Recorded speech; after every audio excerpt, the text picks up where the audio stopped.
وہ اس موقع پر کہیں مسنون ہے نہیں، لیکن لوگوں کو متوجہ کرنے کے لیے کہ خالی بیٹھنے کے بجائے کچھ تسبیح کے کلمات کہیں تو اس لیے وہ کہہ دیتے، لیکن وہ ہیں بڑے عظمت والے، تعظیم والے کلمات. سبحان ذی الملک والملکوت، سبحان ذی العزت والعظمت والہیبت والجلال والجمال والکمال والجبروت، سبحان الملک الحی القیوم الذی لا ینام ولا یموت، سبوح قدوس ربنا ورب الملائکۃ والروح. یہ ہیں وہ کلمات. تو تراویح کے تربیح کے درمیان تو اس کا پڑھنا کہیں ثابت ہے نہیں، لیکن جائز ہے اور اچھا ہے پڑھے تو، لیکن کوئی سنت نہ سمجھے اس کو. لیکن رکوع کے اندر جب نفلی نماز پڑھ رہے ہوں تو نفلی نماز میں یہ تسبیح کے کلمات جتنا چاہے پڑھے، لمبا کرے رکوع کو رات کے وقت میں. اور دوسرا حدیث میں فرمایا کہ رکوع میں اللہ تعالیٰ کی حمد و ثنا زیادہ کی جائے، اور اگر کسی اور کو نہیں آتا سبحان ربی العظیم کی رٹ لگا لے، سبحانک اللہم وبحمدک لا الہ الا انت وحدک لا شریک لک استغفرک واتوب الیک، اس کی رٹ لگا لے. لیکن سجدہ جو ہے اس میں رسول کریم صلی اللہ علیہ وسلم نے فرمایا کہ اس میں دعا کی کثرت کرو، دعائیں مانگو. دعائیں کون سی مانگو؟ وہ جو قرآن میں آئی ہیں، قرآنی دعائیں. ربنا آتنا فی الدنیا حسنۃ وفی الآخرۃ حسنۃ وقنا عذاب النار، اکثر مسلمانوں کو یاد ہوتی ہے. اور جو رب اغفر وارحم وانت خیر الراحمین، رب اوزعنی ان اشکر نعمتک التی انعمت علی، ربنا لا تزغ قلوبنا بعد اذ ہدیتنا وہب لنا من لدنک رحمہ انک انت الوہاب. قرآن میں جو دعائیں رسول کریم صلی اللہ علیہ وسلم نے سکھائی ہیں، قرآن میں جو آئی ہے، اور قرآنی دعاؤں کے اندر یہ خاصیت ہے کہ چونکہ اللہ تعالیٰ نے خود سکھائی ہے، تو جب اللہ تعالیٰ خود سکھائیں کہ یہ دعا کیا کرو مجھ سے، تو بعید ہے اللہ تعالیٰ کی رحمت سے کہ خود ہی سکھا رہے ہیں کہ یہ دعا کرو اور پھر رد بھی کر دیں. یہ مشکل ہے. لہذا وہ دعائیں جتنی ہو سکیں سجدے کے اندر کرنا بہتر ہے. کیوں؟ رسول کریم صلی اللہ علیہ وسلم کا یہ ارشاد ہے کہ بندہ سجدے کی حالت میں اللہ تعالیٰ سے سب سے زیادہ قریب ہوتا ہے. فَأَكْثِرُوا فِيهَا الدُّعَاء، لہذا اس میں دعاؤں کی کثرت کیا کرو. قرآنی دعائیں اور وہ دعائیں جو رسول کریم صلی اللہ علیہ وسلم سے منقول ہیں، جن کو ادعیہ معصورہ کہا جاتا ہے، وہ مناجات مقبول میں لکھی ہوئی ہیں، الحزب العظم میں لکھی ہوئی ہیں، ان میں سے کوئی دعا کیا کرو. حضرت عائشہ صدیقہ رضی اللہ تعالیٰ عنہ فرماتی ہیں کہ رسول کریم صلی اللہ علیہ وسلم تہجد کی نماز میں، یہ صرف رمضان کی بات نہیں ہے، عام دنوں کی بات ہے، تہجد کی نماز جب آپ پڑھتے تھے تو پہلے 4 رکعتیں پڑھتے تھے، اس کے بارے میں فرمایا لا تسأل عن حسنہن وطولہن، پوچھو نہیں کہ کتنی خوبصورت اور کتنی طویل نماز ہوا کرتی تھی. حضرت عائشہ کہہ رہی پوچھو نہ، نہیں یعنی پوچھنے کے قابل نہیں، میں جواب نہیں دے سکتی کہ جب اگر کوئی مجھ سے پوچھے کہ کتنی اچھی نماز ہوتی تھی، کتنی لمبی ہوتی تھی، تو میں اس کی مقدار بیان کرنے سے قاصر ہوں. لہذا مت پوچھنا کہ کتنی لمبی، مطلب بہت حسین، بہت طویل، ایسے ہی پڑھتے تھے. یہاں تک کہ حضرت عائشہ صدیقہ رضی اللہ تعالی عنہا فرماتی ہیں کہ ایک مرتبہ اتنا لمبا سجدہ کیا، اتنا لمبا سجدہ کیا کہ مجھے ڈر ہونے لگا کہ کہیں روح تو نہیں پرواز کر گئی. لیکن جب میں نے قریب جا کر آپ کے انگوٹھے مبارک کو حرکت دی تو مجھے آواز آئی کہ آپ دعا کر رہے ہیں اللہم انی اعوذ برضاک من سخطک وبمعافاتک من عقوبتک واعوذ بک منک لا احصی ثناء علیک انت کما اثنیت علی نفسک. یہ دعا فرما رہے ہیں. کیا دعا فرما رہے ہیں؟ انی اعوذ برضاک من سخطک، یا اللہ میں آپ کی ناراضی سے، آپ کی ناراضی سے آپ کی رضامندی کی پناہ مانگتا ہوں، یعنی آپ کی رضامندی چاہتا ہوں، ایسی رضامندی جو ناراضی کو بالکل دور کر دے۔ یہ سرکار دو عالم سجدے میں رہا۔ وہ بیکا بن کا، اور میں آپ کی پناہ مانگتا ہوں آپ ہی سے، کیونکہ آپ اس طرح رحیم و کریم ہیں، رحمان و رحیم ہیں، اسی طرح شدید العقاب بھی ہیں، شدید العذاب بھی ہیں، ذو الجلال والاکرام بھی ہیں، لہذا آپ سے میں آپ کی رحمت کی پناہ مانگتا ہوں آپ کے غضب سے۔ اعوذ بک منک، یہ پڑھ رہے ہیں، مطلب یہ کہ گھنٹے ہو گئے لیٹے سجدے میں گرے ہوئے۔ تو غرض یہ سجدے جو ہے نا، یہ بڑی عظیم نعمت ہے، یہ بندے کو اپنے اللہ سے قریب کرنے کا سب سے مختصر راستہ ہے سجدہ۔ جب سجدہ میں گر گیا بندہ اللہ کی عظمت کے سامنے، تو وہ اس کی معراج ہو گئی۔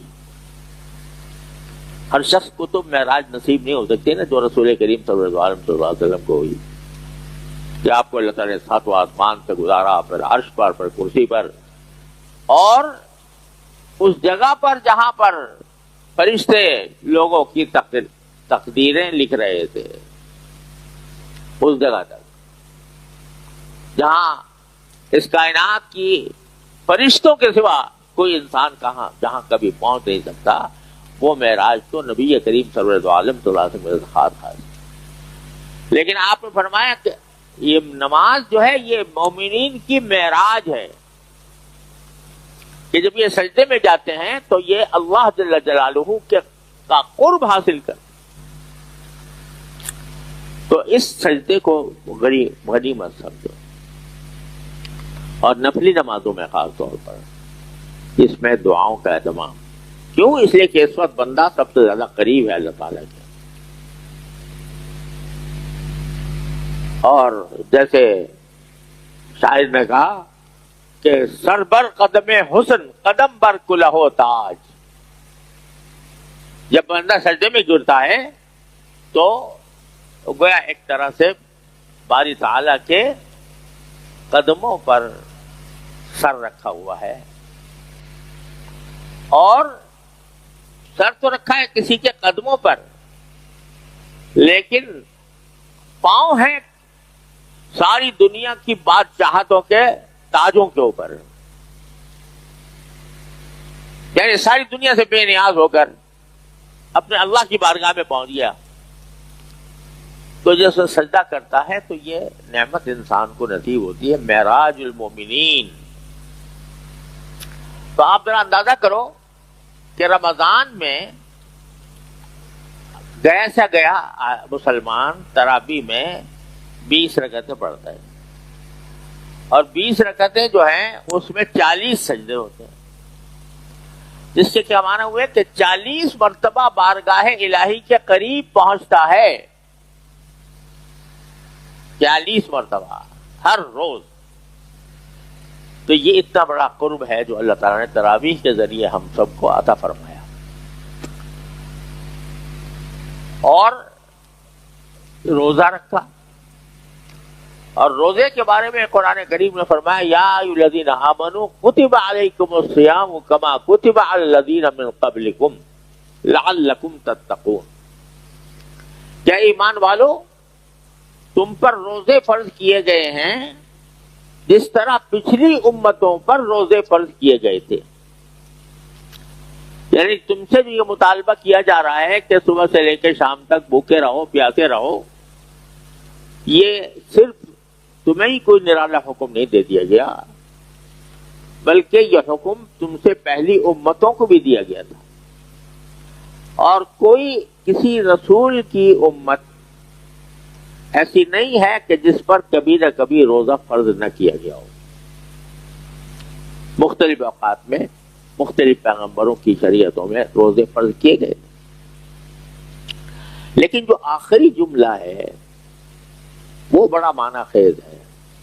سوال پیدا ہوتا ہے بھائی کیا ضرورت پیش آئی تھی کہ بندے جو اچھا خاصا کھاتا پیتا آدمی، اور اس کو کہہ دیا صبح سے شام تک نہ کچھ کھانا نہ کچھ پینا، اور نہ کوئی اپنی جنسی خواہش پوری کرنا اپنی بیوی سے۔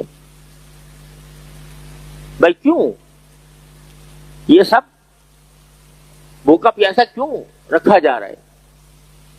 کیوں پابندی عائد کی جا رہی ہے اس عمل پر جس کو اگر حلال طریقے سے میاں بیوی کے درمیان کیا جائے تو اس کو بھی ثواب کہا گیا ہے، تو اس کو بھی منع کر دیا، کھانے کو بھی منع کر دیا، پینے کو منع کر دیا۔ حالانکہ کھانا پینا انسان کی زندگی کی ضروریات میں سے، تو اس کی وجہ جو بیان فرمائی قرآن کریم نے وہ بڑی معنی خیز ہے۔ وجہ یہ بیان فرمائی کہ لعلکم تتقون، یہ ہم نے اس لیے روزے فرض کیے ہیں تاکہ تمہارے اندر تقوی پیدا ہو، یعنی یہ تقوی پیدا کرنے کی مشق کرائی جا رہی ہے رمضان میں۔ وہ کیسے کہ روزے میں کیا ہوتا ہے، جب بندہ روزہ رکھتا ہے تو وہ روزے کا مطلب یہ کہ بھوک لگ رہی ہے اور دل کا تقاضا ہوتا ہے کھاؤں، مگر کھاتا نہیں۔ کیوں نہیں کھاتا؟ اس لیے نہیں کھاتا کہ میرے اللہ نے منع کیا ہے۔ پیاس لگ رہی ہے، گرمی کی شدت ہے، فریج میں پانی ٹھنڈا رکھا ہوا ہے، دل اس کی طرف راغب بھی ہو رہا ہے، کوئی دیکھنے والا بھی نہیں ہے، لیکن کوئی مسلمان روزے دار پانی پیے گا؟ نہیں پیے گا۔ کیوں نہیں پیے گا؟ اس لیے نہیں پیے گا کہ میرے اللہ نے منع کر رکھا ہے۔ تو یہ جو روزہ ہے یہ تقویٰ کی ریہرسل ہے، یہ تقویٰ کی ٹریننگ ہے کہ دیکھو مہینہ بھر اس طرح گزارو کہ دل چاہ رہا تھا کھانے کو نہیں کھائیں گے، دل چاہ رہا تھا پانی کو نہیں پیئیں گے، دل چاہ رہا تھا اپنی اہلیہ کے ساتھ ہم جائز تعلق قائم کریں گے، نہیں کریں گے۔ یہ جو بار بار تم اپنے نفس کی خواہش کو کچل رہے ہو، کھانے کی خواہش کچل دی، پینے کی خواہش کچل دی، یہ جو خواہشیں کچل رہے ہو نا، یہ سب تمہیں ٹرین کیا جا رہا ہے، تمہیں تربیت دی جا رہی ہے کہ رمضان میں تم نے میرے حکم کی خاطر میرے منع کرنے سے کھانے سے بھی رکے، پینے سے بھی رکے، جنسی تعلقات سے بھی رکے، تو اب جب رمضان گزر جائے تو اب کھانے پینے پر تو کوئی رکاوٹ نہیں، اور حلال طریقے سے بیوی سے لذت لینے سے بھی کوئی رکاوٹ نہیں۔ لیکن کچھ چیزیں ہیں جو ہم نے تم کو منع کر رکھی ہیں، جس طرح تم روزے میں کھانے سے اور پینے سے رک گئے تھے صرف ہمارے حکم کی وجہ سے، اسی طرح اب دنیا میں تم سے کچھ چیزیں ہم نے منع کر دی ہیں۔ کیا کر دی ہیں؟ کہ تمہیں نظر کی حفاظت کرنی ہے، نظر کو غلط استعمال نہیں کرنا، کان کو غلط استعمال نہیں کرنا، زبان کو غلط استعمال نہیں کرنا۔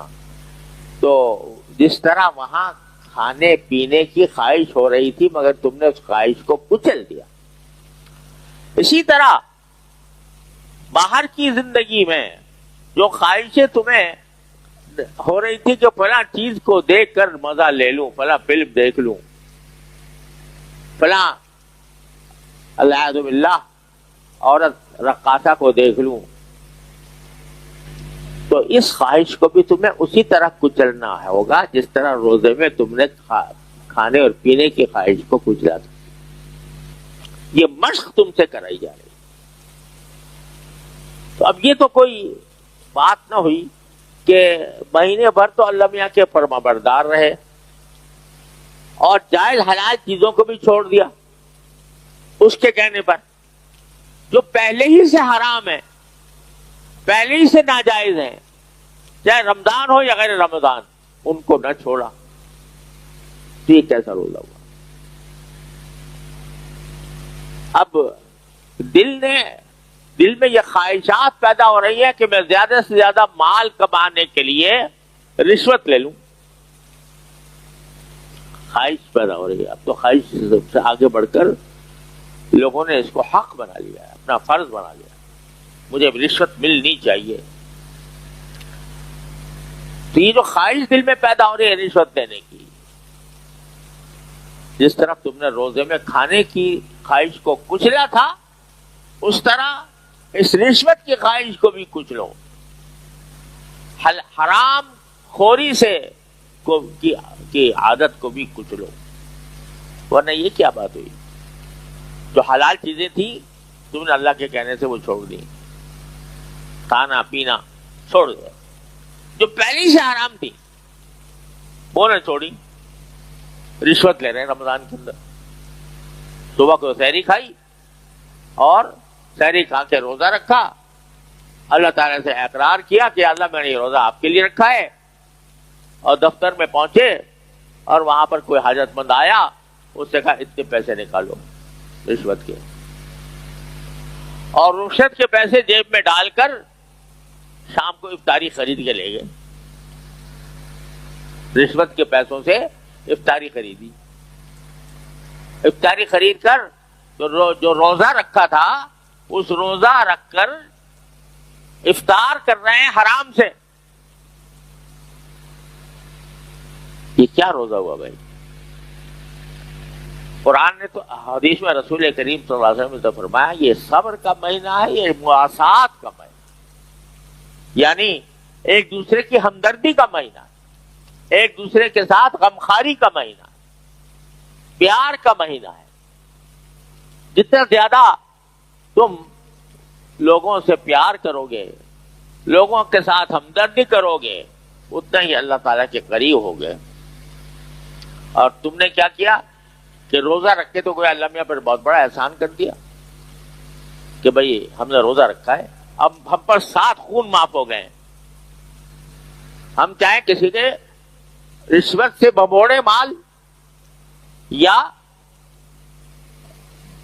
گرانی اتنی پیدا کر دی، جو چیز پہلے کم پیسوں میں بیچ رہے تھے رمضان میں کمائی زیادہ کریں گے، اور رمضان میں کمائی زیادہ کرنے کے لیے چیزوں کی قیمتیں بڑھا دیں گے۔ اللہ کے بندو، رمضان میں تو یہ کہا گیا تھا دوسروں کو افطار کراؤ مفت، جتنا افطار کراؤ گے تو اللہ تبارک و تعالیٰ کیا اتنا ہی تمہیں اجر و ثواب ملے گا۔ اور تم کہتے ہو میں کھال کھینچ لوں کسی طرح روزے دار کی، اور اس کی جیب میں جو کچھ پڑا ہے وہ میں ہڑپ کر جاؤں، کیا روزہ ہوا یہ؟ قرآن تو کہتا ہے لعلکم تتقون، یہ روزہ اس لیے فرض کیا ہے تاکہ تمہارے اندر تقوی پیدا ہو۔ تو تقوی جب پیدا کرنا مقصد ہے تو ذرا ٹٹول لیا کرو اپنے آپ کو روز، کہ میں جو روزہ رکھ رہا ہوں اس روزے کے وقت میں روزہ رکھنے کے نتیجے میں میرے دل میں کچھ خدا کا خوف پہلے سے زیادہ بڑھا یا نہیں بڑھا۔ جب اللہ نے کہا ہے کہ روزے کا مقصد یہ ہے کہ تقوی بڑھے، تو ذرا ٹٹول لیا کرو اپنے آپ کو، جائزہ لے لیا کرو کہ روزہ تو رکھ لیا میں نے، روزہ رکھنے کے نتیجے میں لوگوں کے ساتھ پیار بڑھا، محبت بڑھی، ہمدردی کرنے کا جذبہ پیدا ہوا، یا ان کو لوٹنے کا جذبہ پیدا ہوا؟ جو پہلے تھا وہ ویسا کب ایسا ہی ہے کہ اس کو لوٹ لوں کسی طرح، اس کو کنگال کر کے میں اپنے جیب میں پیسے بھر لوں، یہ جذبہ کچھ کم ہوا کہ نہیں ہوا؟ اگر ہوا تو الحمدللہ روزے کا مقصد بھی حاصل ہو رہا ہے، لیکن اگر یہ نہیں ہوا تو خدا کے بندو ذرا غور کرو کہ حلال سے تو پرہیز کر رہے ہو، حرام سے پرہیز نہیں کرتے. افطار حرام پہ ہو رہا ہے، آمدنی حرام ہے. یہ جو آج کل ہم بعض اوقات دیکھتے ہیں کہ دعائیں کرتے ہیں قبول نہیں ہوتی. کیوں نہیں ہوتی؟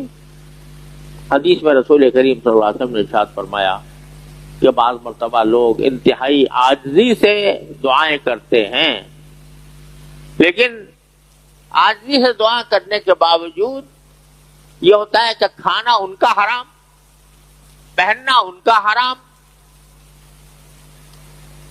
اور جس گوشت جس مال سے ان کا گوشت کو غذا ملی ہے وہ مال بھی حرام.